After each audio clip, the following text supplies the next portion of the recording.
And that just helps me to take minutes afterwards.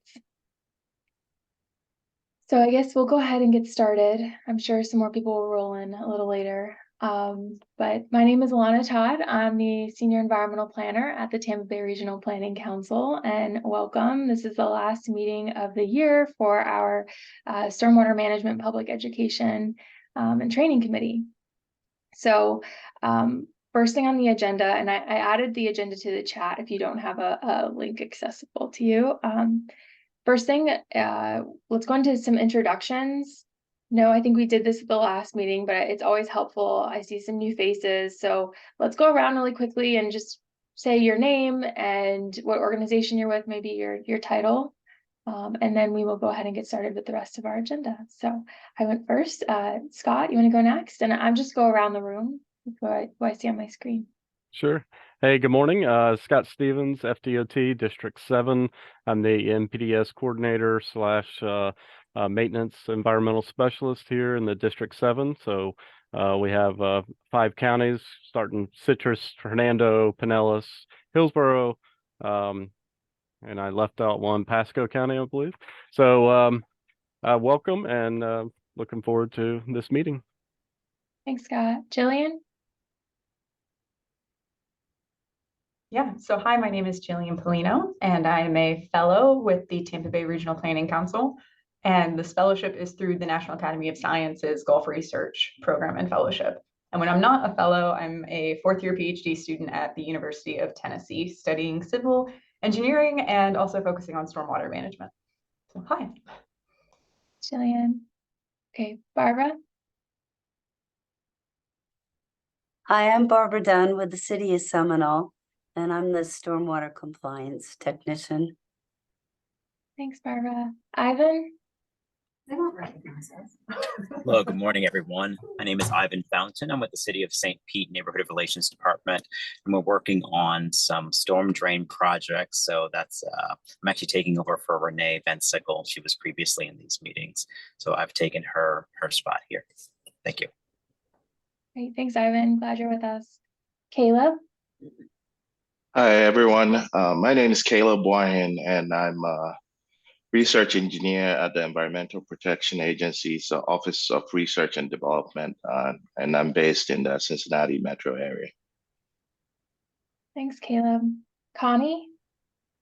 Hi, I'm Connie Nye. I'm actually taking this meeting for the Watershed Steward Program, but I'm also a watershed educator. I was that in Pennsylvania. I'm down in Florida now, so I'm trying to adapt to all the differences in Florida. Thanks, Connie. Vicki? Good morning. My name is Vicki Parsons. I do Bay Soundings. I'm the editor of Bay Soundings for the last 21 years. And I love stormwater. I love learning about it. I think that people need to know so much more, and I'm delighted to be part of that educational program. Thanks, Vicki. All right, Kayalani?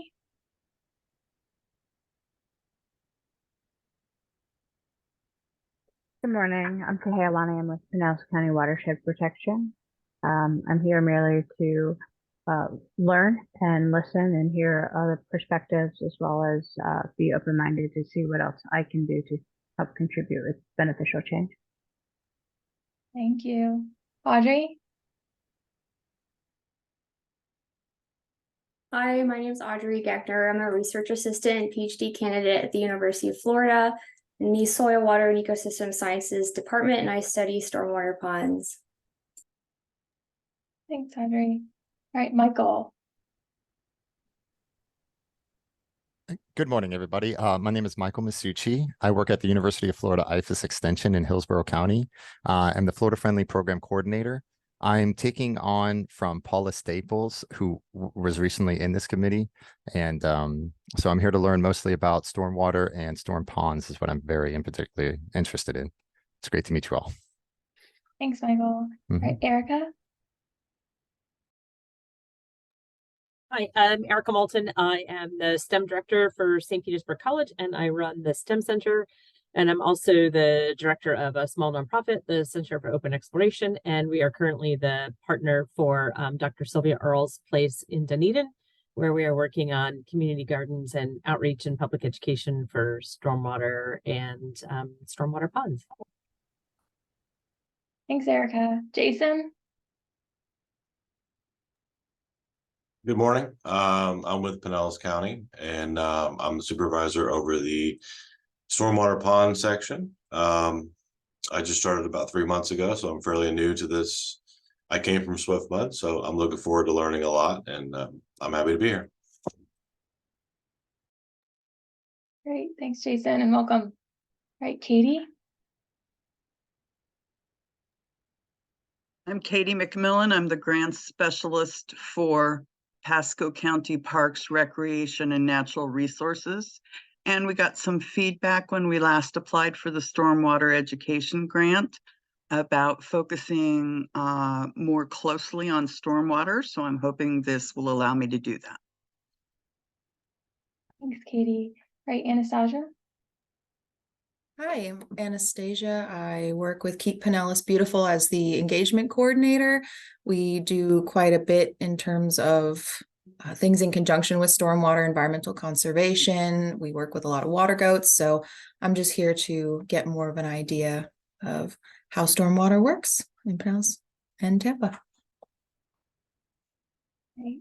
Thanks for joining us. And, I see so many of you are, new to these meetings. And so feel free at any point, if there are certain topics that you'd like to see on these agendas that would help your work, then shout them out, put them in the chat. Just let me know so I can make sure future agendas are tailored to the types of materials you're looking for. Okay, next, Ryan.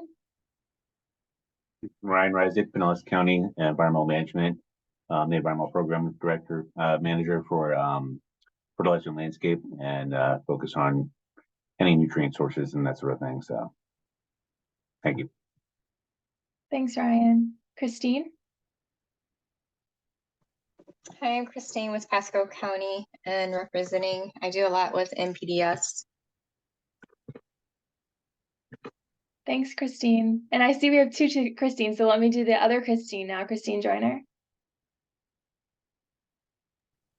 Hi, I'm actually Anya. I'm here on behalf of Christine. Oh. I'm an intern for Pinellas County Environmental Management. So I'm just Okay. sitting in to listen to the meeting. Thanks for joining us, Anya. And if you don't know, if you can change your name on your Zoom, if you click on your little window, there's 3 dots. You click that, you can hit the rename button and change your name. Okay. You guys have shifted around on my screen. So let me see if Jarvis. Good morning. My name is Jarvis Sheeler, and I work for the City of Clearwater Public Works Environmental. I'm the Environmental Code Enforcement Inspector, and I'm excited about the topics today. Thanks for joining us, Jarvis. Let's see who I have not called on. Natasha? Hi, my name is Natasha Sutton. I'm a student at the University of South Florida. I'm studying environmental engineering. This is my master's, so a lot of my research has to do with stormwater ponds, so I'm just looking to see what's going on around Tampa. Great, thanks for joining us, Natasha. All right, Catherine Mosey. Hey, good morning, everybody. I'm Catherine Exedy from the Museum of Science and Industry, Mosey up here by USF. And I am in charge of our educational outreach program. So we do a lot with disseminating the stormwater information to the public in the past few years, especially through our big event called Water Days that I hope to see you all at. Thanks, Catherine. All right, Sandra Hope. Hi, good morning. I'm Sandra with the City of Lakeland. I manage the educational outreach for the Lakes and Stormwater Division, and I also assist a lot with environmental code enforcement in our industrial inspections. Thanks, Sandra. How about Sadie? Good morning. I'm Sadie. I'm an environmental specialist with Pinellas County. I work with Ryan and Kahelani. and happy to be here today. Good morning. Happy Tuesday. Happy Tuesday. All right, and then we have Blake. Hi, everyone. My name is Blake Simmons. I'm an environmental social scientist for the Tampa Bay Estuary Program. Thanks, Blake. I see someone under the name Guest.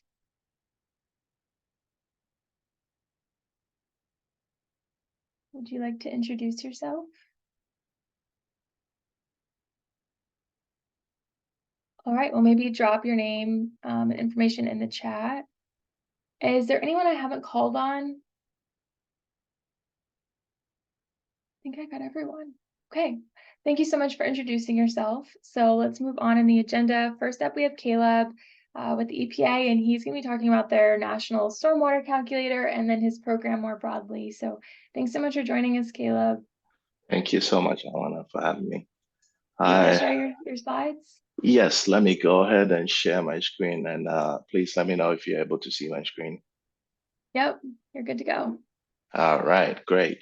Thank you for the opportunity to present to this committee. I'm really excited to be joining you here this morning to talk about EPA Stormwater Calculator. Before we begin, a little information about myself and the office and some of the work we do.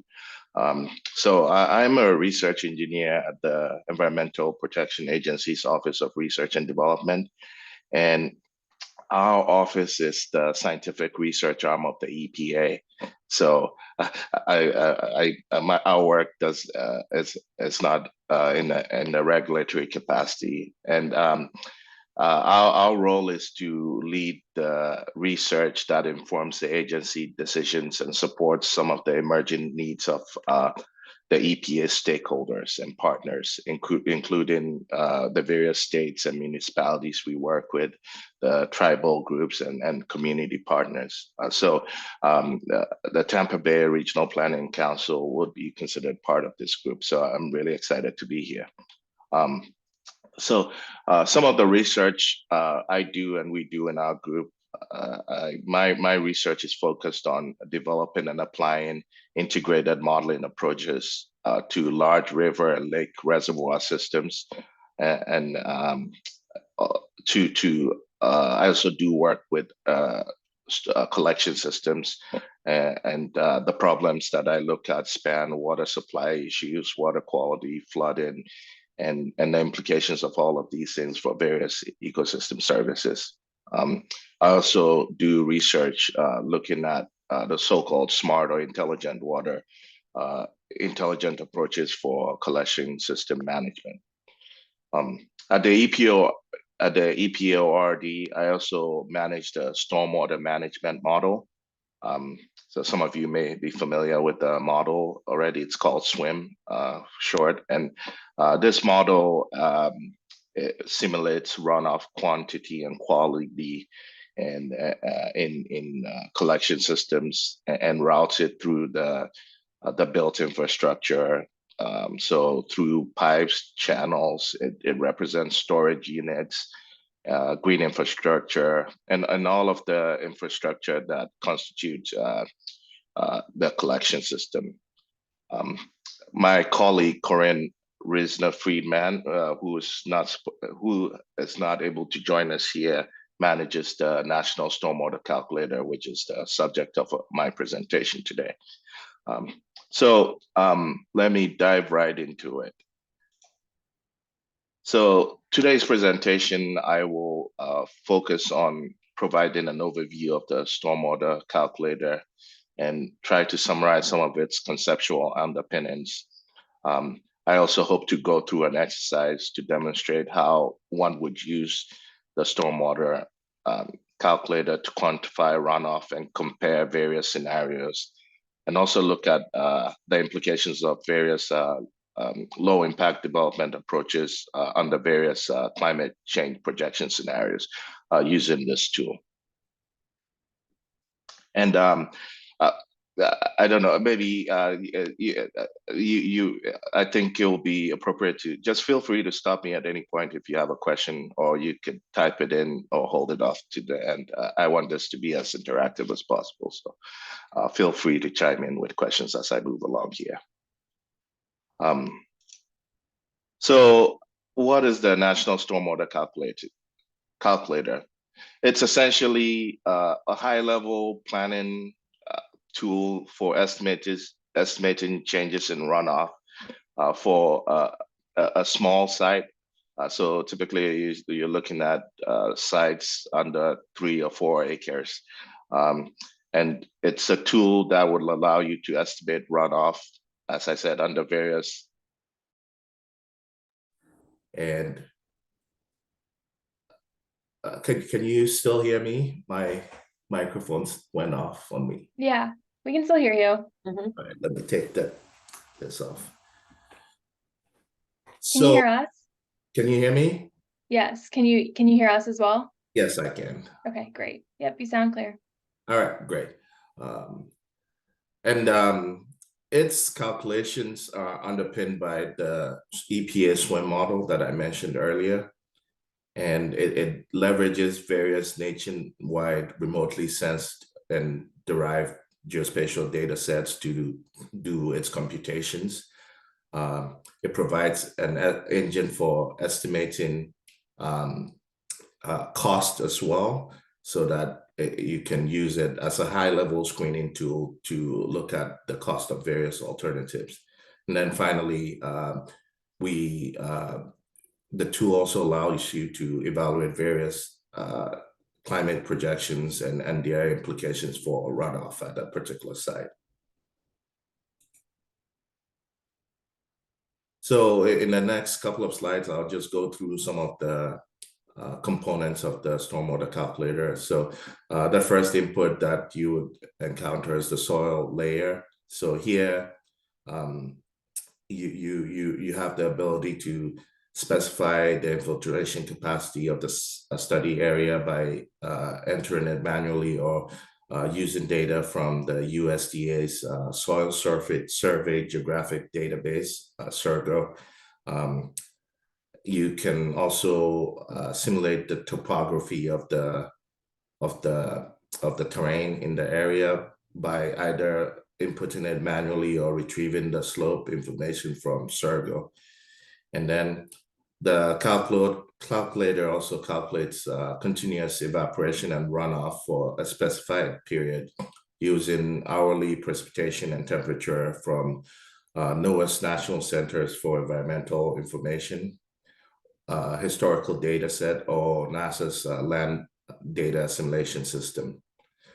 Additionally, you can evaluate various climate change projections, and these scenarios are derived from EPA's Climate Resilience Evaluation and Awareness tool. And what this tool does is it integrates climate projections from the World Climate Research Program's coupled model intercomparison project. So for those of you that are familiar with CMIT-5, that's where that data comes from. And the stormwater calculator essentially distills these ensemble predictions into factors that are used to scale the historic precipitation and temperature records to look at their implications for runoff from the potential study area. The stormwater calculator also integrates land cover, and you have various types of land covers that you can specify, including the forest, meadow, lawn, desert, and impervious area. And the different types of pervious land cover on the site inform how much infiltration can occur at the location.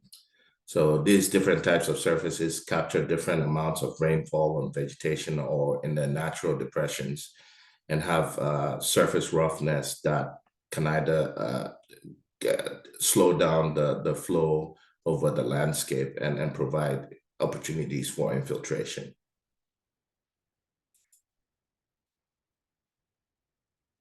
The stormwater calculator allows users to implement various low impact development and green infrastructure approaches that are designed to collect and infiltrate runoff on the site as opposed to routing them over the impervious surface.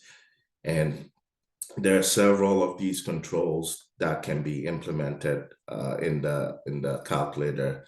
So the types of controls that you can implement range from simple disconnection of downspouts from impervious areas to rain harvest, and to more complex setups like rain gardens, green roofs, bioswales, etc. So as I indicated at the beginning of the presentation, the stormwater calculator uses the EPA SWIM model as its computational engine, and SWIM has a more elaborate process representation. So SWIM simulates runoff, infiltration, groundwater, snow melt, and all of the processes that constitute the hydrologic processes in the urban water cycle, and also routes flow through the built portion of the collection system. However, the stormwater calculator only carries out the hydrology calculations. So it only computes the runoff, infiltration, and the LID submodules that exist in SWIM. Since it's a web-based program and it's meant as a high-level screening tool, we felt this would be an appropriate demarcation between the two models. So this is just an example of an LID that you might be able to implement in the tool. So this is highlighting a bioretention cell. So this has a downspout that empties into the bioretention cell, and then you have the evapotranspiration from the various layers in that bioretention cell. You have infiltration and percolation, and then you have the under drainage and an overflow that overflows the system when the bioretention cell is full. So this is just to give you an example of the types of LIDs you can implement in SWIM. So I think we can just go through a quick example to show how you may use the stormwater calculator. So if you want to follow along with me, you can just type this URL in, and then I will jump into the demonstration. I'll give folks a second to type this in, or you could also search it in Google and it will come up. So, Caleb, do you want to do the demonstration and just share it on your screen? Yes, I'll go through Okay. it. But I will go ahead and go to the website here. So hopefully you're still able to see my screen. Yes. All right, great. So this is the landing page for the stormwater calculator. So you can enter your name here. It's optional, but so I'll just enter my name, and then you can just hit get started. And then on the left of the screen, there's a panel that essentially shows the steps that one would go through to use the tool. So the first step is identifying the study area. You can, if you have your location turned on, it will automatically detect the location and go there. Or you could just zoom to the area of interest. So let's go to a Cincinnati metro area. Say I want to look at a site here. You can click the polygon here and then draw the boundaries for the location you want to look at. So I will select this location as my area of interest. And when you do that, it automatically computes the size of the drainage area for you. You could also override this and put whatever number you have for the site in here. The next step is to select the soil type. And when you click the soil type, the calculator goes and retrieves the USDA's Sorghum soil type database and uses that information to populate the soil type information. As I mentioned, the soil type is used to identify how fast you use the soil type to indicate how the infiltrative capacity of the soil. And unfortunately, it says the service is unavailable. That's so this happens from time to time. USGS service goes down from time to time, but let's just proceed by selecting a clay loam soil for this region. And then the next step would be to select the soil drainage information. Again, this will attempt to hit the USDA service to retrieve the Sorghum data. And it takes a couple of minutes to run. So let's see if it's successful on this round. Okay, there you go. So it was successful. The Sorghum data does not cover every region in the US. And so you have the option to select the soil type and the infiltration rate based on if you have some prior knowledge of the site conditions, you could enter it here.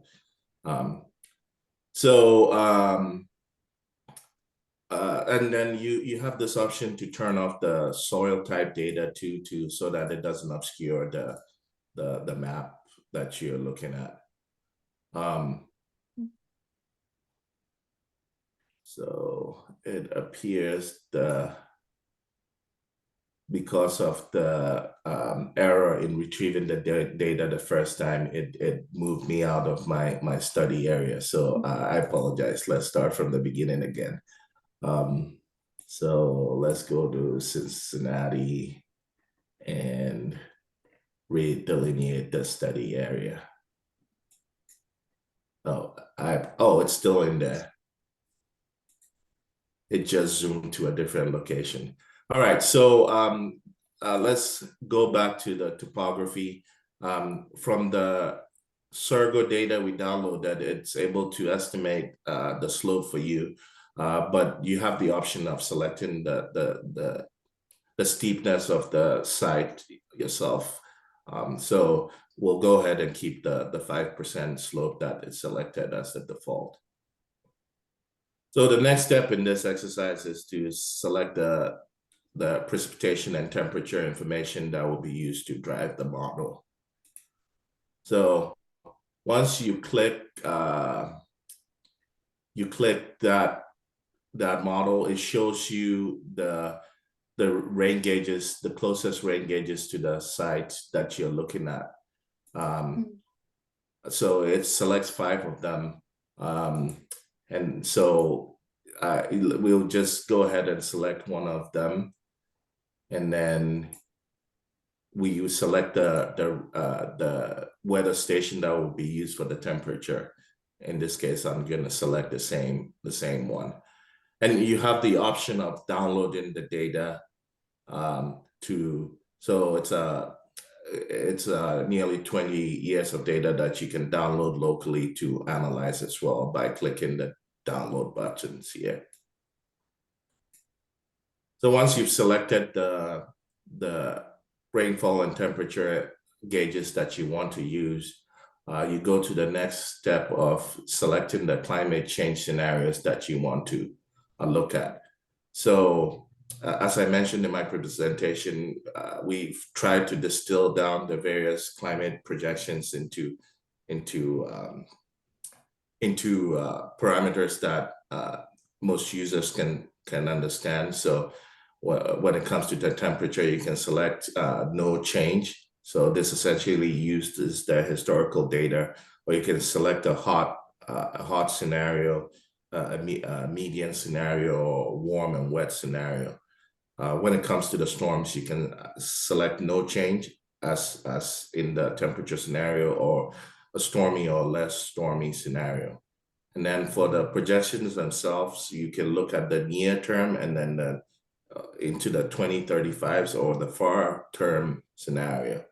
And the figures to the right shows how much, so for the precipitation, it shows you the percent increase or decrease for the various scenarios for the various times of the months. And so these are the factors that will be used to multiply the data that we retrieve from the rain gauges and the climate stations.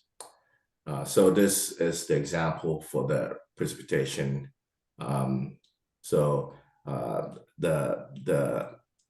purple line at the bottom represents historical conditions for the various return period storms, and then the blue is the less stormy, and then the deep blue one is the stormy.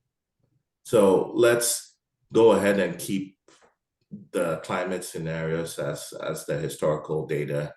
And since we're using historical data, this the time period doesn't really apply. So we're essentially going to use this as the baseline, and then maybe change this and compare future climate scenarios to this baseline. The next step is specifying the land cover information.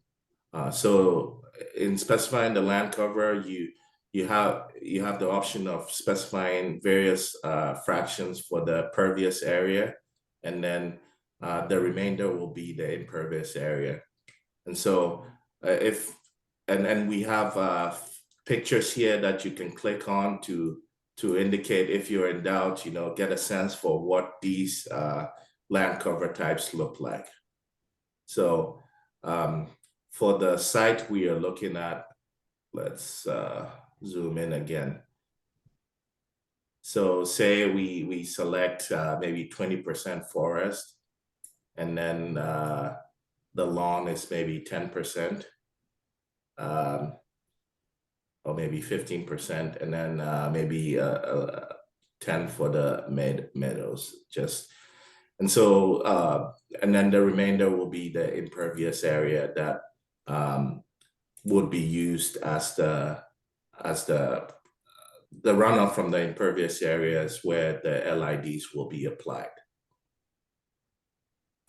Then the next step is specifying the LIDs. So you can specify the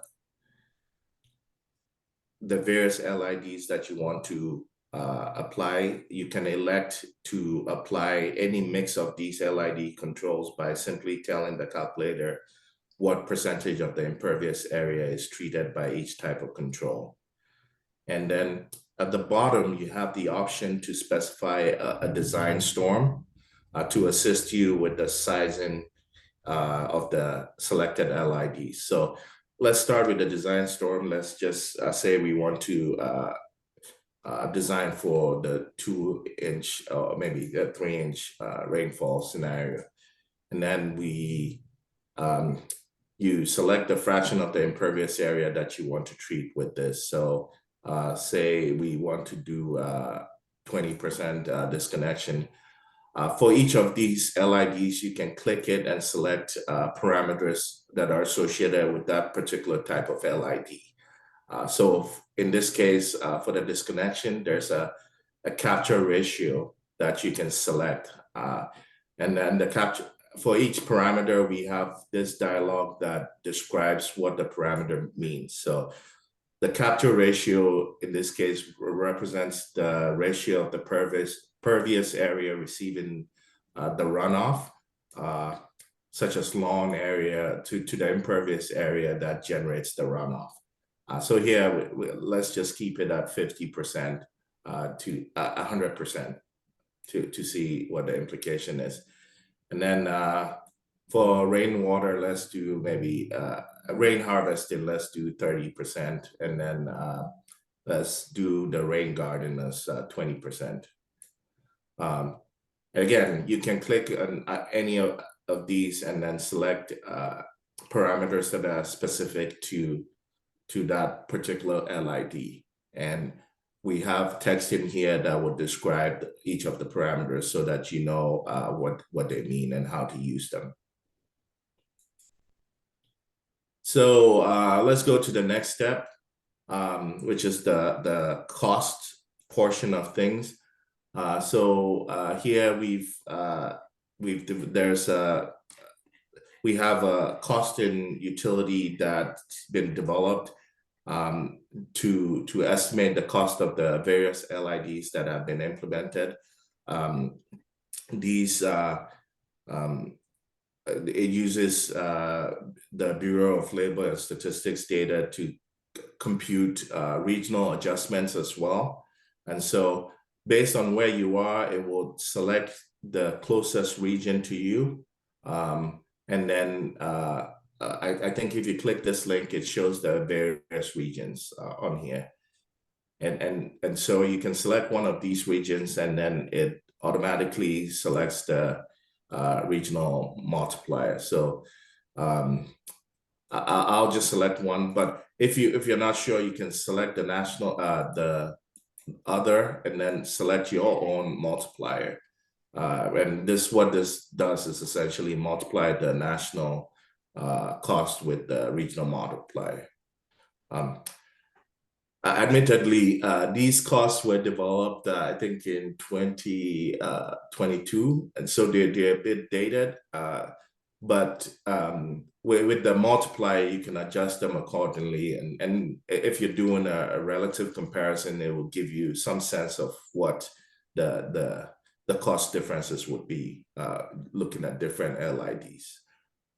We plan to update the cost model over time. We're still working on that part. So as and when we update that cost model, I will be sure to let folks know. So let's keep the default. So we would choose a redevelopment as the project type, and then the site suitability, let's just keep it at poor.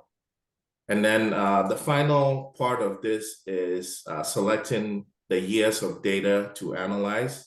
And this event threshold, it just tells the model that if rainfall exceeds, you should only consider rainfall that exceeds 0.1 inch threshold as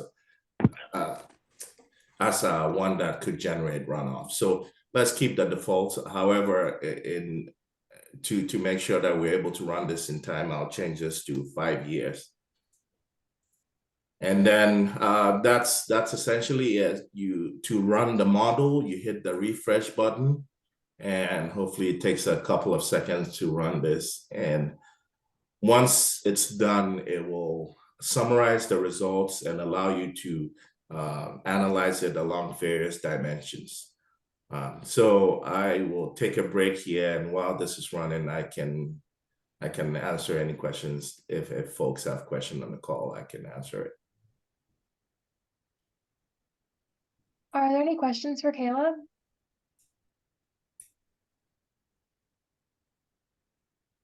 I have a question. Oh, go ahead. So when the stormwater calculator is calculating runoff, we're doing a lot for the parcel of interest, but behind the scenes, is it calculating what like the watershed size is? Like how exactly is it sizing the rain event going through that area of interest? So the rain event, it uses real rainfall records from nearby climate stations. And so it runs however many years you put in here, it runs that many years through the model. And you have a limit of 20 years, which is a significantly long record of rainfall. And so it allows you to not do an event-based design, but look at the actual historical record and run it in a continuous fashion to see what the implications would be for that site you're looking at. So that's how it works. And then after you run it, we're able to summarize the data and give you, the various the various statistics regarding the rainfall events that were run for the periods you selected. So I think I can go through the results here and then maybe highlight some of it. And if you have additional questions, I will be happy to look at it. So the first thing you want to do is, if you're going to be using the scenario we just ran as a baseline for comparison to others, you can select this, click this button, which sets this scenario as the baseline for subsequent analysis. So I'll just click this. When you do that, it just repeats the same one twice. But this summary table just gives you the sort of a mass balance. It tells you what the total annual rainfall, the average annual rainfall, how much of it went to runoff, how much of it went to infiltration, and then how much of it was evaporated. It gives you several other statistics. It gives you the days per year with rainfall, the days per year with runoff, percent largest rainfall without runoff, etc. The next figure shows you the daily rainfall versus the runoff for that. So this gives you a sense for, hey, if you receive this much rainfall, this is how much runoff you should expect from your site. And it's a fairly linear relationship, which one would expect for such a small site. You can also look at the rainfall and runoff exceedance probability. So you look at the red line is for the rainfall, and then I guess they're both red. The lighter red is for runoff. So the runoff that you're able to get from the site, you can look at that value and look at the days per year that are exceeded using this plot. And there's several other plots along these lines that summarize the data. So here you're looking at the rainfall percentiles versus the percent of rainfall total runoff. And then this looks at the return period, the various events in the system, the return periods, and then the depths that are associated with those return periods, as well as the peak flows and peak intensity of the rainfall. And then finally, you can look at the cost. We did this connection, we did rainwater harvesting, and then we did rain garden. So this would be the cost that would be associated with the scenarios we looked at. Now, real quickly, say we go to the climate scenario and we select a warm and stormy conditions. We can go back to the results. And here it tells us that we've changed some of the site data. And so we would need to refresh the results. So we keep the same number of years and then we hit refresh. So this will go and run that new scenario we selected and then compare it with the baseline. So we can wait for this to complete, and then we can see the two scenarios side by side. All right, so it's done. The baseline scenario had 33 inches of rainfall, but the warm and wetter scenario we selected was 35 inches, give or take. And then So you're able to compare their statistics side by side and look at how a warmer and wetter climate future would affect runoff from the site. And then you can also look at the cost implications for those scenarios for the options that you selected. So I will end it here and then see if anyone has questions. Thanks so much, Caleb. That was a really great demonstration of this tool. Looks like we have a question from Connie in the chat, wondering if there's a model community that is used as a demonstration for best practices. So let me see if I understand your question correctly. Are you saying if there's a demonstrative site that we can use to test some of these formulations, or are you talking about a community of practice? Connie, do you want to unmute yourself?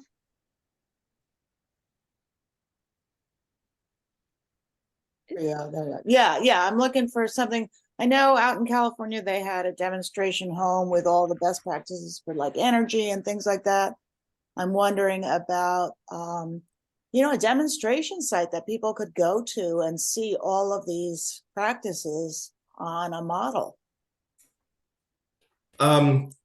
So I know we have a publication. So when some of these LIDs were implemented in the SWIM model, there was some on-site verification that was done. I'm not sure what the status of those sites are, but I can look for the paper and share it with you after this meeting.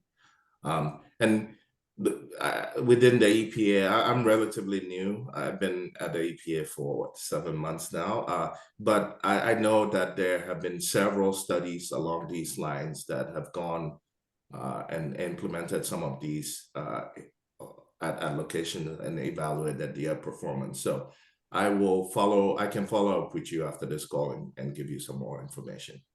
Thank you. Appreciate it. I'm curious, is there anyone here that has used this stormwater calculator before? Maybe like show of hands.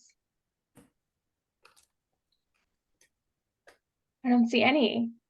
Do you all see some how this could be applicable to your work? Is there some relevancy to what you're doing?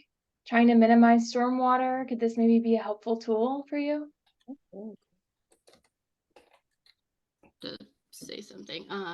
It definitely is, because one of the portions of my research that I'm interested in doing is potentially making recommendations for how to plan out either future developments and how we're managing stormwater, because I know in Florida there's a lot of stormwater ponds and it's not the best use of space. So if we can always find like little alternatives to use and minimize overall ponds even just a little bit, it'd be a great thing to use and educate people on how they can do that themselves if they wanted to. Excellent. Yeah, that's the whole purpose of this tool. We feel it's approachable enough without getting into the minutiae that anyone can pick it up and do some of these evaluations. I need to say that if you want to do more complex scenarios and evaluations, SWIM is probably the tool you want to use, and there's a huge community of users out there, and we have really good documentation and tutorials on how to get started on using SWIM for those that want to look at things in a little more detail. Great. Maybe we'll have you on in a future meeting to go more over the SWIM model. Excellent. Thank you for the opportunity. Yeah, Caleb, thanks. And does anyone else have any questions? I know as a lot of you are stormwater, staff with a local government, and as you're looking at potentially new developments, many of you are from communities that are growing, and these are some great alternatives to stormwater ponds. that can help with, infiltration of water and to meet your MPDS permits, permitting requirements. Like, I think this tool could come in handy. So just wanted to have Caleb a part of this agenda, share out this tool as another resource for you as you're dealing with these issues. Caleb, thanks for adding your email to the chat, and I would encourage all of you, if you do see some application of this tool and you have any other questions, like reach out to Caleb. I'm sure him and his team would be happy to respond. Great, Caleb. Well, thank you so much for sharing this tool, and I hope to have you back at a future meeting. Him and I were discussing potential projects for this area, so hopefully you'll be seeing Caleb more. Excellent. Thank you. Yeah, thanks, Caleb. Great.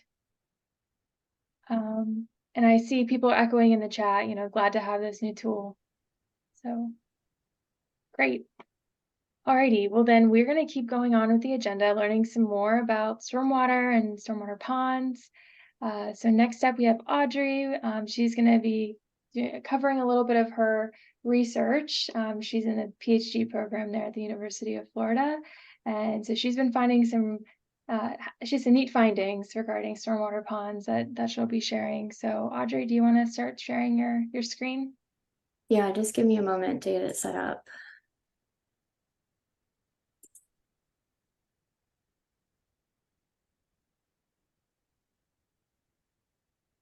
So just a little background, Audrey and I went to undergrad together, and at first we're doing anthropology, and then we switched over and also did environmental science majors, and we've stayed connected through all these years. And I saw she was doing some amazing research on stormwater, so I invited her to come today after last meeting's feedback of you guys want some more research oriented topics or presentations at these meetings. So thanks so much, Audrey, for joining us. I'm glad we get to continue working together.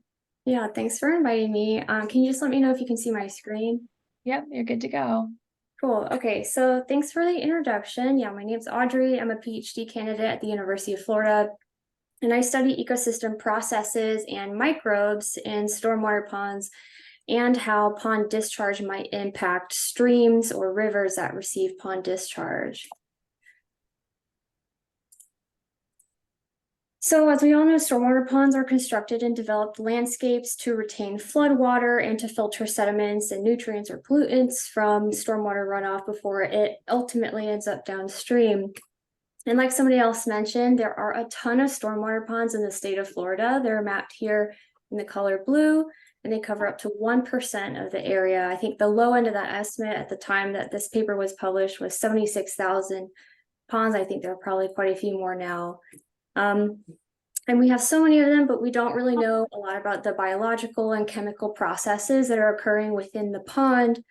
And it turns out that stormwater ponds and natural ponds can export more bioavailable material downstream than they had even received through runoff in the first place. So we are interested in quantifying, like, what are the processes that are transforming resources and how much of a benefit are stormwater ponds providing to downstream water bodies. So I'm going to talk about two studies that are in my dissertation. This is just a fraction of the work that I've done or that our lab has done.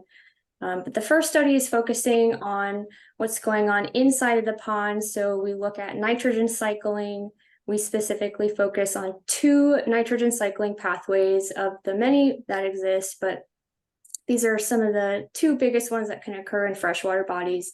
The first one is denitrification. This is a pathway that permanently removes nitrogen. And the next is nitrogen fixation. This is a process that can add and produce nitrogen within a system. And both of these are mediated by microbes. And the second study that I'll talk about is surveying whether or not stormwater pond discharge is influencing a river ecosystem. Can we see that through something that we measure called ecosystem metabolism? I'll talk about this a little bit later. And then we also use bacterial communities to see if pond and stream waters are mixing. So I'll get started with the first study. Stormwater ponds are often assumed to remove a lot of the nitrogen that they receive through runoff, but other studies have shown that they actually have pretty low nitrogen removal rates, removal efficiencies. So denitrification is a process that we often assume is happening, but those rates are pretty low when measured in stormwater ponds.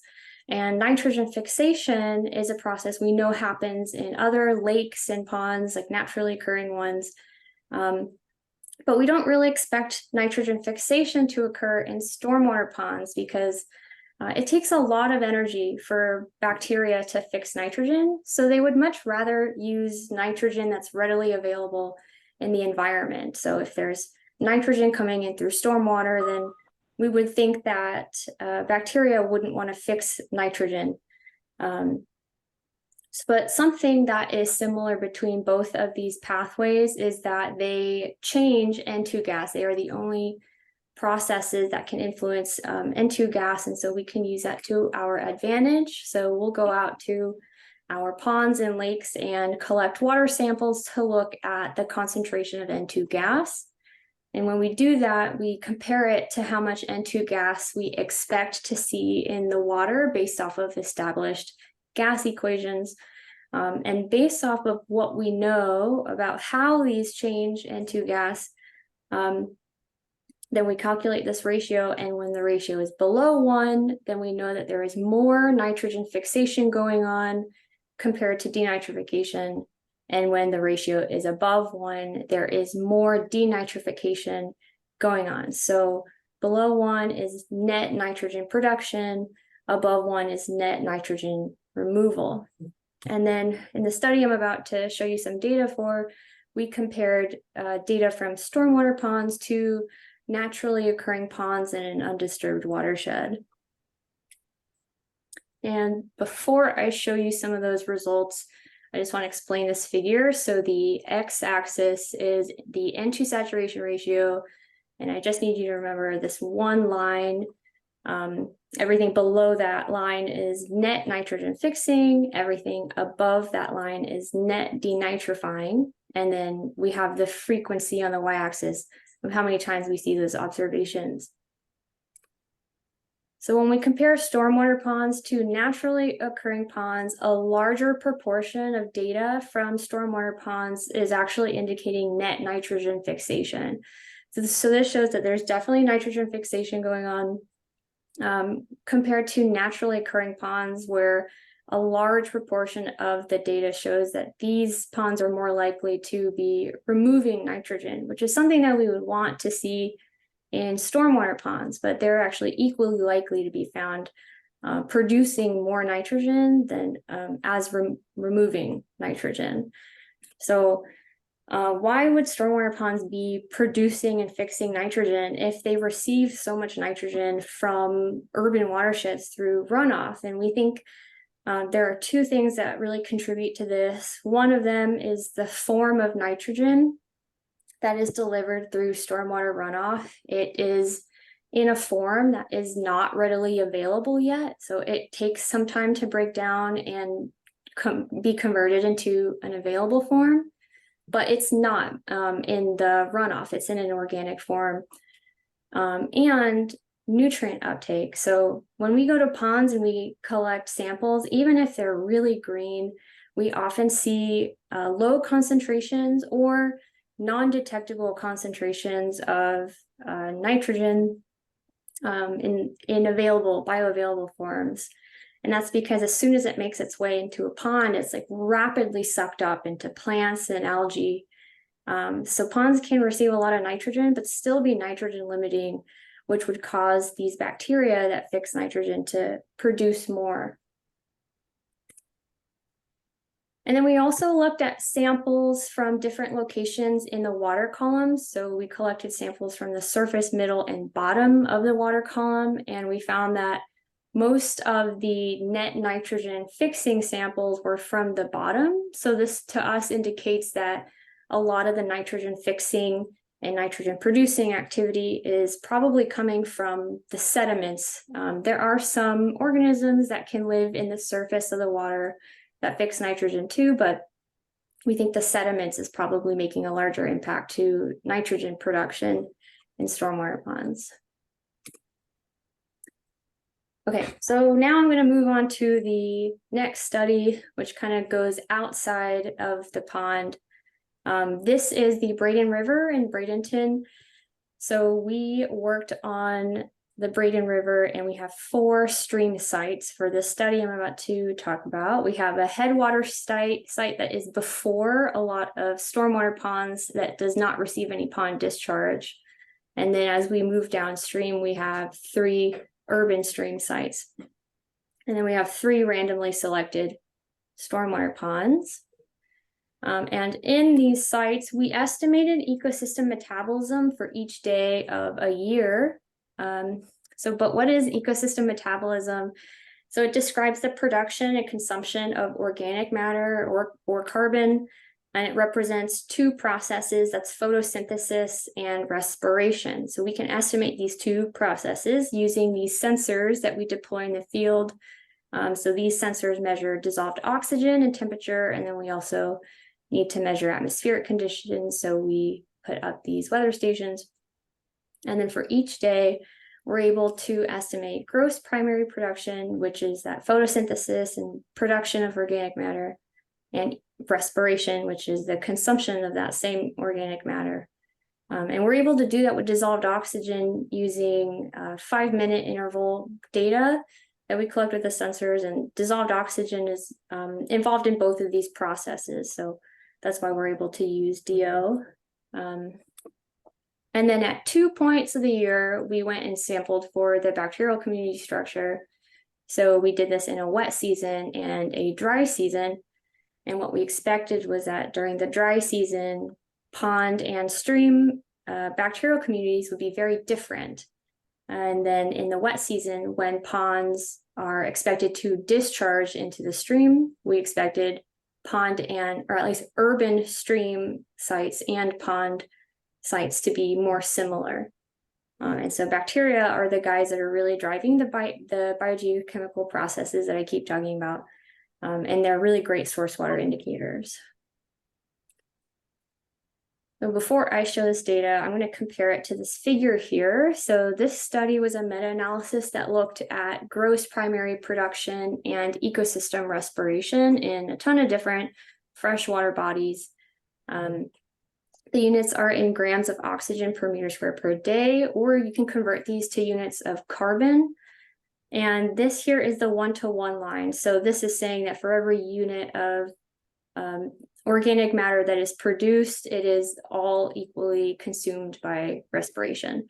So everything below that line is more organic matter respiration or removal, and above the line is more organic matter production, carbon production compared to removal or respiration. And the data I'm going to show you will have ponds, stormwater ponds plotted in blue, and the stream sites plotted in descending shades of red to tan as we move from the headwater downstream. So this is our data, and here's the stormwater ponds.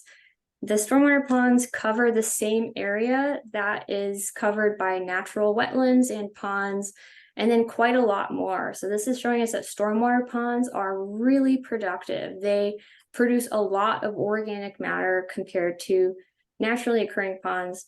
And they also respire a lot of carbon, probably because they receive a lot of that carbon from these urban watersheds through runoff. And then when we look at our stream, this is the Braden River data. Here is our headwater. And as the headwater moves downstream through these urban sites, it is looking and appearing more pond-like. I didn't really get to talk a lot about why metabolism is such a useful monitoring tool, but one other thing that we get out of collecting that data is just the raw dissolved oxygen data. So percent dissolved oxygen, this 100 line means this is how much oxygen should be present in the water just naturally without biological processes impacting how much oxygen is there. And numerous times throughout the year, the percent of oxygen in the surface of the water would drop to 0. So this is just one random pond out of like the many that we've looked at, but often they are very extreme and they can go anoxic all the way from the surface to the bottom. And there were a few fish kills in this pond as well. So they're very dramatic, very productive ecosystems. Okay, now I'm going to show the bacterial data. So again, during the dry season, we thought sites would be very different. And then during the wet season, we thought sites would be more similar if ponds are discharging into streams. So these are NMDS figures. So don't pay attention to the axes. Just look at where the points are on the plot. So when they're closer together, that means that the community from that sample is more similar. And if they're farther apart, they're dissimilar. So here is the dry season. Here are ponds in the solid circle and streams in the dotted circle. And there is a segregation between ponds and streams. So in the streams, we have the headwater. And then as we move downstream, the most downstream site is a little similar to the stormwater ponds. But there is a pretty distinct difference between the two. And then in the wet season, there is a greater amount of overlap between the bacterial communities of stormwater ponds, which are just these small points, and the streams, which are these small points. But is this similarity because stormwater ponds are discharging into the stream, or is it because of other urban watershed impacts that we didn't really get to measure? Well, a study that we just finished like 2 weeks ago looked at, we use these mesocosms here. These are recirculating stream mesocosms, and we mix various ratios of stormwater pond water and stream water to look at how much ponds actually change stream communities, how they change uptake rates, greenhouse gas fluxes, and we look more at ecosystem metabolism. So we're hoping by using this controlled experiment, we get to actually parse out what is the effect of stormwater ponds on streams. So to conclude, stormwater ponds are capable of producing nitrogen via nitrogen fixation and not removing nitrogen as often as we would want them to. And a lot of that nitrogen fixation is going on in the sediments. Stormwater ponds are highly metabolically productive, and I wish I could have talked about metabolism more today, but I can only show you a piece of that data, but it's really useful for monitoring water bodies. And then the downstream reaches of the river, as we move through the urban stream sites, some of them did appear more pond-like, but this can be a result of like normal ecological processes that I also didn't touch on. Or it could be about things that we didn't really measure that we're hoping the experiment I just mentioned is going to help us out with understanding. So thank you for listening. Here's my email. I'm also on Twitter. And if you want to hear more about some of the work that my advisor's lab takes part in, this is his lab website. And I'll take any questions. So much, Audrey. Do you mind going back a slide? So I guess I'm wondering the implications of this research. Is it perhaps suggesting that if the overall objective is to reduce nitrogen loading to, your whatever water bodies, that maybe stormwater ponds they're not as effective as we thought they might be, and maybe perhaps we need to bring in some other types of controls upstream to mitigate some of the nitrogen that would potentially be flowing into the system? Yeah, I don't want this work to imply that stormwater ponds don't work. Like I sometimes think about what would happen if stormwater ponds didn't exist, but we have all these developed areas, like the amount of sediments that would wash into the stream would probably do some pretty serious damage. Right. But it is kind of good to maybe highlight how often are ponds actually adding more bioavailable nitrogen rather than removing it. And we have thought about, we haven't done any work on this, but we have kind of talked about, what would be helpful. And something that we bring up often is that the pipes that deliver stormwater runoff to stormwater ponds are often below the surface, and they go past the littoral shelf, and then right out into the open water. So we have talked about, well, how effective would like vegetated swales be in taking up nitrogen before that makes it into a pond or not. Yeah, but these are only things that we can think about. Yeah, thanks. Katie, do you want to mute yourself? I see you added a question in the chat. Because this is all new to me and I'm surprised by the information shown here and the conclusions reached, what research is anybody doing about what could work better than stormwater ponds? That's a good question. I have read studies about how effective like different types of like LIDs are. I've read studies about different stormwater conveyance systems. I feel like in the literature, I usually find that vegetated swales are pretty effective at nitrogen removal, but I kind of just focus on what's going on in ponds because it is kind of a lot to wrap your head around. Yeah, but maybe, I don't know, Jillian might be able to talk about that a little bit more.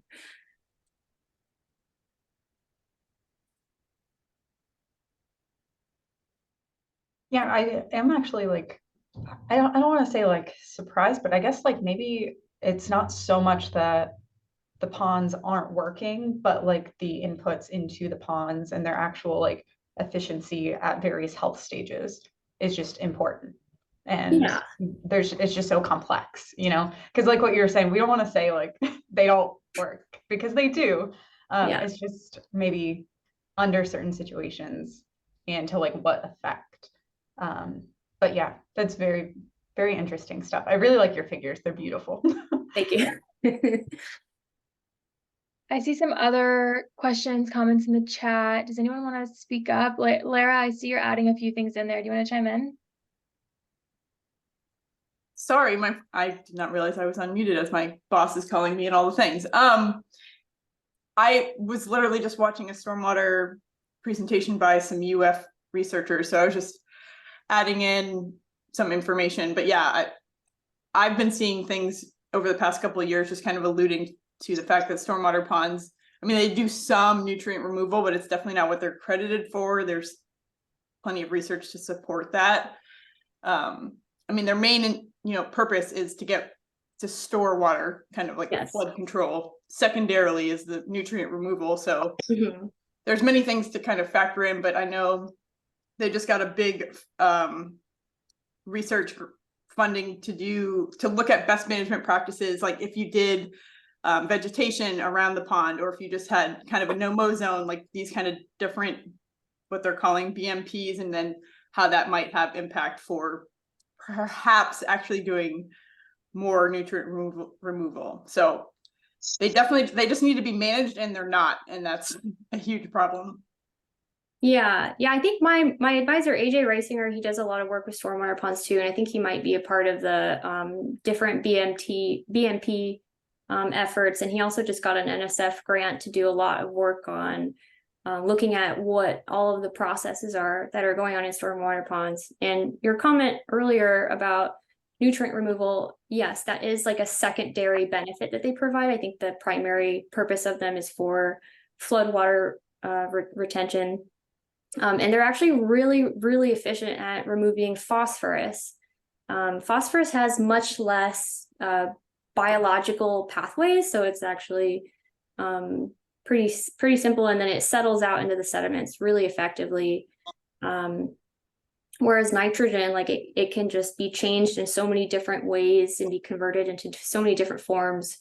So it's always changing. So yeah, these are just our efforts to understand what is going on, but not necessarily say stormwater ponds are bad, but it's just important to know what's going on. And there are so many stormwater ponds, like how is that influencing nitrogen movement throughout an entire watershed, or what kind of organisms are growing in stormwater ponds, like bacteria and algae, and then are those bacteria and algae still surviving in a stream and influencing stream processes? Mara, I think you brought up a good point about the sort of plant community within the pond too, and I wonder how that's impacting, some of these removal processes. I know a lot of stormwater ponds, usually you see grass right up into the edge, and then it's just, this empty, like this body of water. And so I wonder if you were to renaturalize that shoreline around the pond, like how that might help.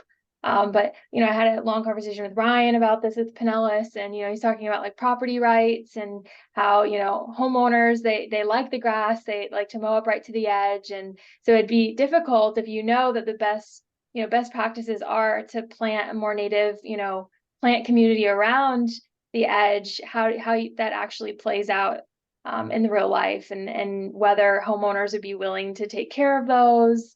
If they even see the benefits, or if that's maybe an amenity they see, like the unbridled access to what in some places look like lakes, right? They're not even like just small little ponds, but maybe they don't want that to block their view. There's so many like sort of NIMBY issues too. So it'd just be interesting to see like how we could get people to like plant more around their ponds and how that might make these systems more efficient. Caleb, I thought you had a question. Oh, go ahead, Lara.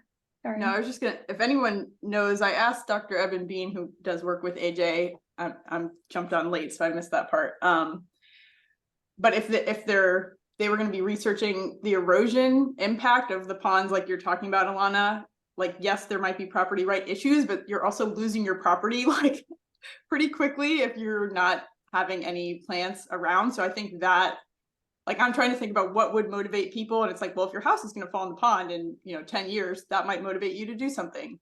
So I think, we kind of have to think about what the homeowners want and then kind of have our research be motivated by that so that we can really implement change that way. Right. And I guess that really ties in with this group, how we need to pair education to everything we do. You can't just stop at releasing the science side of it. You have to actually inform the people who are managing these systems, like, how should we do this best? So yeah, thanks for chiming in, Lara. And Caleb, did you want to ask your question? I thought it was a good one. Yeah, I'm a modeler, so I'm always biased. I guess I was wondering if you've done any thinking on how you think modeling would have added other dimensions to the study. And I'm gonna pitch swim here. I know swim. We have plans to add new process formulations for heat transport and multi-species reactions, for instance, that would allow you to do some of these studies in more detail. And I'm wondering if you see any new dimensions for using these models. I definitely think using modeling approaches would be really cool with this work, especially if we're able to pin down more of the drivers of nitrogen fixation and the drivers of denitrification, and then to be able to scale that to the watershed based off of like how many stormwater pond area, to look at larger scale nitrogen movement through these urban areas. I think that would be so cool. But I'm not a modeler. I just work on measuring rates and looking at drivers. So hopefully maybe somebody else would love to come in and take that through a modeling route.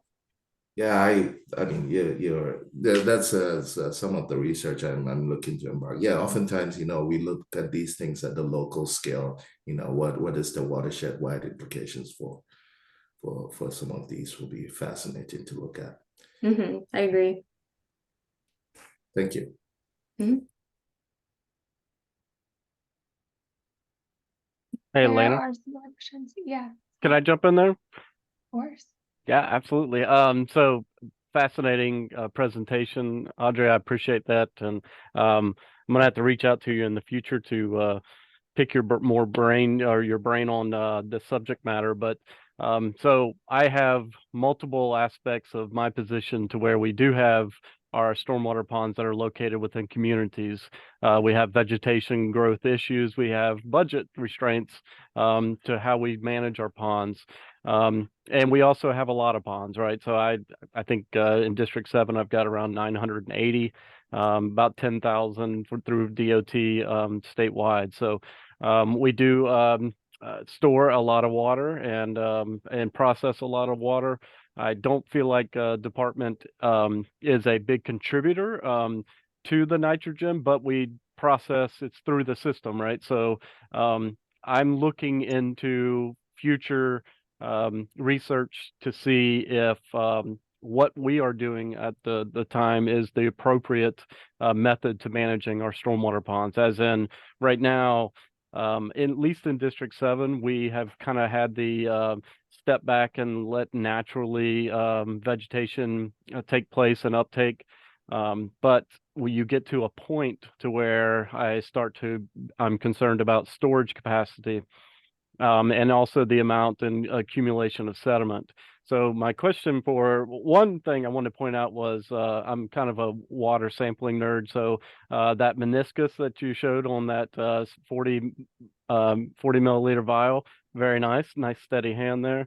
But also, have you had any research or looked at the difference between if you took a pond that was completely choked full of sediment and vegetation and your sampling efforts, and then if you went in and cleaned it out and restarted, scraped the sediment out, reshaped the pond to its original design of what you would be, what type of nitrogen or what's leaving the pond. So I'm actually trying to start an effort and come up with a new initiative here for District 7. So this is perfect. So thank you very much for your presentation. Yeah, thank you for your comments and for your question. I really love thinking about what would happen if we decided not to dredge a pond versus dredging a pond. I think not dredging ponds is not realistic for some people, and depending on like where the pond is and what purpose you want the pond to have primarily. Because for my master's, we studied carbon burial, and we found that stormwater ponds, well, because the way that the landscape routes water into ponds, they bury carbon very rapidly. So stormwater ponds are like this potential to store carbon, which is like a climate benefit. But if we were to allow that to happen and never intervene, then eventually those ponds would change and eventually become low-lying wetlands, and then eventually, you lose your water storage capacity. But I haven't focused myself on how does dredging impact ponds, but I have read a few papers that showed that dredging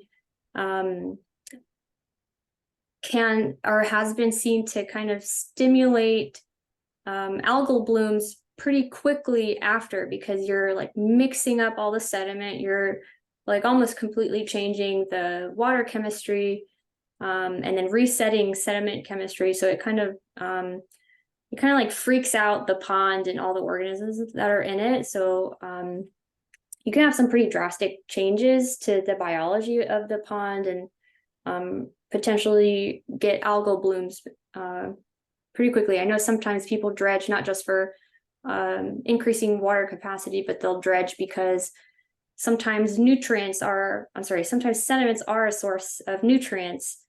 So it's kind of a complex topic, but I'll put my email in the chat, and I'd be happy to talk about these topics like anytime.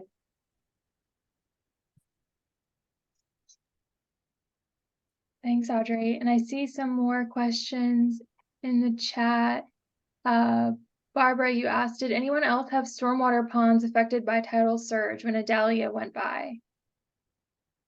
Does anyone want to unmute themselves, chime in? Did you experience that? Any tidal surge? We did, through Long and Cross Bayou into Lake Seminole. We had tidal surge come up through the bypass canal through a series of ditches to stormwater ponds about a half a mile away, and they exceeded the seawalls and banks. I was startled. It was so, I was fascinated and shocked when a dahlia went by because it was so clear the areas that are affected by tidal surge versus a heavy rain, because it really wasn't a rain event for our area. So I was wondering if anybody else had experienced that. Thanks, Barbara. Did anyone else see that in their area?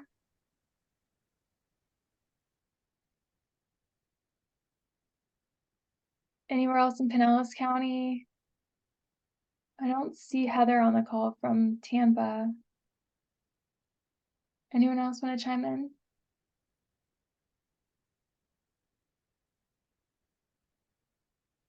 Barbara, it seems like several of our other folks on here from local governments are somewhat inland, like Sandra.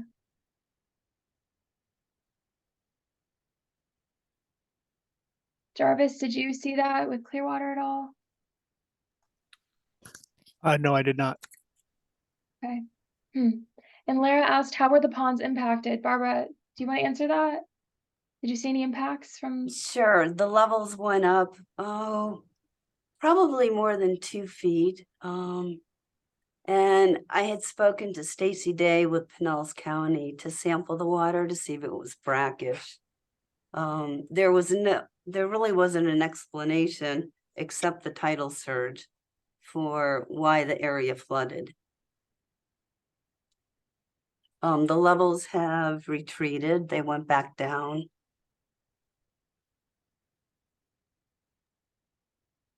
So no long-term impacts, Barbara? Not that I can tell. The banks are a little brown. I don't think we ever got any sampling done of the water. Interesting. Well, I'm glad you had those ponds in place, though, to handle that extra water. Indeed. Sounds like they did their job. Any other questions for Audrey or Caleb? Okay, well, I think I'm gonna push Jillian's presentation to the next meeting in January, just so we have time for her to present and for us to ask questions, because we're coming up to about time. I thought I would end this meeting by doing a quick roundtable. Are there any announcements you all have that you want to share with the group? Maybe topic ideas for a future meeting? If you scroll to the bottom of the agenda, you'll see all the meeting dates for 2024. So the next one being on January 23rd, and then April 23rd. Does anyone have any topics they'd like to see at a future meeting? Any stormwater issues that you're dealing with right now? Connie, yeah, please. I was just thinking, is there any connection with the garden clubs with this group?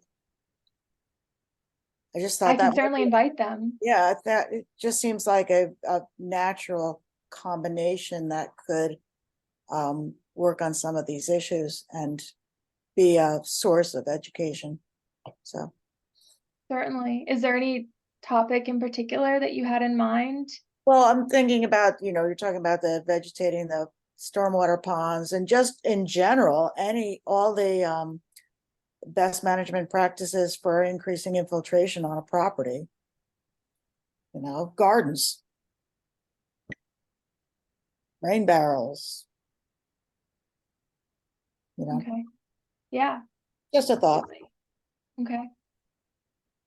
Can definitely invite them to participate. And Catherine, I see you added in the Florida Native Plant Society's Good Gardening Group, and I agree. I've interacted with them a few times. Any other suggestions? Anything in particular you're working on in your area that you want to share? So I'm curious about learning more on the history of stormwater ponds. Like, how did people decide to put them where they are? Because I know sometimes they are based off of, yeah, there was flooding, or no, there wasn't. But sometimes it just seems like they're kind of randomly scattered about. So like how those decisions were made, who made them, and are those decisions based on like engineering procedures and methodologies. Okay, thanks for chiming in, Natasha. Just in general, I'd like to say that hearing the science makes me feel much better equipped to just go forth. I'm really glad to see research that's being presented. Thanks, Katie. Any other research topics in particular that would be of interest to you? Nothing comes to mind for me immediately. If I think of something, or I hope if anybody thinks of something, we can shoot that to you. Absolutely. And I would highly recommend you do so. If you come up with a topic for a future meeting, something you want to learn more about, then reach out and I'll find someone to come present. Anyone else? Elena, Yeah, I'm gonna reach out and I'm gonna step out off of my comfort zone, and I've been preparing a presentation. I have not given it yet, but it's we've been studying, doing a very brief. I know I'm on online with some research engineers and fascinating scientists. So, but we have introduced grass carp to one of our stormwater ponds, and we're looking at the lack of, we're looking to reduce herbicide and use more of a manual type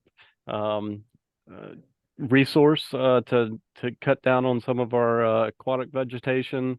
So I potentially could present what we've done so far, and it's kind of going to be a long process, so I don't have any I guess potentially by that meeting I might be able to come up with exactly any results, but I think it's going to be a long-term monitoring, but it's always an option. I'm not sure if anybody would be interested in, or if that's taking place in other areas that I don't know about.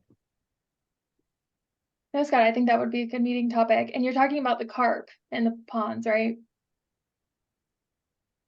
Yes, that's correct. Yeah, we've introduced grass carp that we purchased, and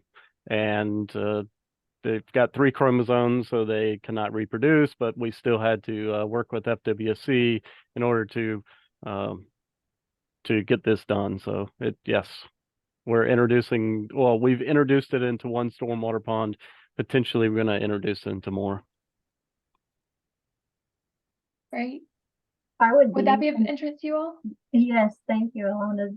This is Sandra from the city of Lakeland. I would be interested in that. We put carp in some of our lakes, but we've yet to introduce any to our stormwater ponds, which I think is a great idea, especially for tracking efficiency of control for, hydrilla and such. So yeah, I'd definitely be interested. Thank you for that. Right. Well then, Scott, you can expect to be on a future agenda. Anyone else have some comments? Say, Erica, do you want to unmute yourself and give your announcement? Sure. Can you hear me? Yes. Okay.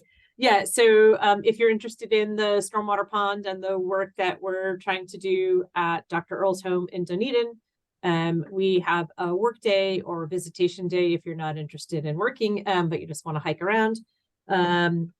Ashley Painter will be there as well from the city of Oldsmar to help give some tours.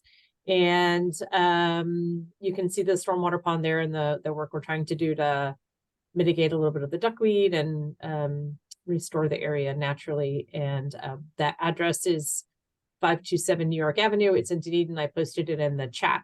I can send that information, or you can email me directly if you're interested in a little bit more information, but you can always find out all the dates and times and information.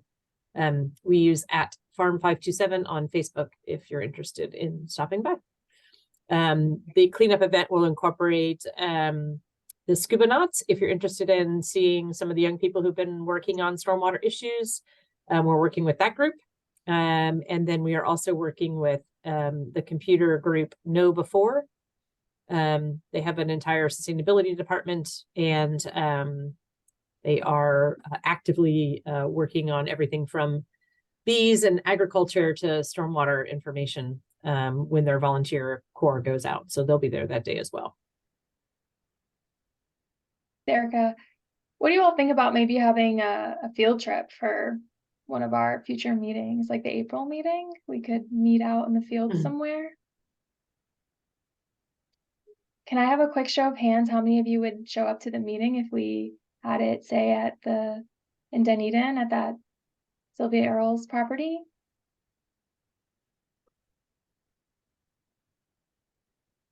Okay, so a few of us. Okay. All right, well, I will explore maybe having our April meeting there. Erica, if I can get we in can touch chat with you, offline. then- Yeah, we'll work it out. Awesome. Okay, great. Any other last announcements before we split up? I just put a bit.ly in for my colleagues in Sarasota County, Manatee County. I always get those confused in my brain. Is doing a pond workshop. It's called Let's Talk About Ponds on October 24th from 9 to 3. It's in Bradenton, but if anyone is interested in that, kind of, if you're wanting to get out in the field, which it sounds like a lot of people do, just scroll back in the chat and you can check that out. Great. And then I can also connect you with any like other researchers. It sounds like Audrey probably could too, at UF that are doing stuff on stormwater for future meetings. Yes, that would be great, Lara. And then Audrey, I will be in touch. Christine, Ryan, do you guys have your hands raised from earlier, or do you have an announcement you'd like to make? Mine's done from earlier. Sorry, I couldn't figure out how to turn it off. No worries. From earlier. Okay. All right. Well, Caleb, thank you so much. Audrey as well. Really appreciate you guys joining us today, giving these presentations. Sorry, Jillian, I'm going to push you to the next meeting, but that'll leave us something to look forward to in January. And I just want to give a huge shout out to all the rest of you for joining us today. Thank you so much for taking the time out of your day to learn more about stormwater and how we can better manage it and educate people about this issue. So I will look forward to seeing you all on January 23rd. And then the meeting after that, maybe you'll be in person. So have a good rest of your week. And please feel free to reach out again if you have any future meeting ideas. Thanks so much. Right. Thank you. Thank you. Thanks. Yeah.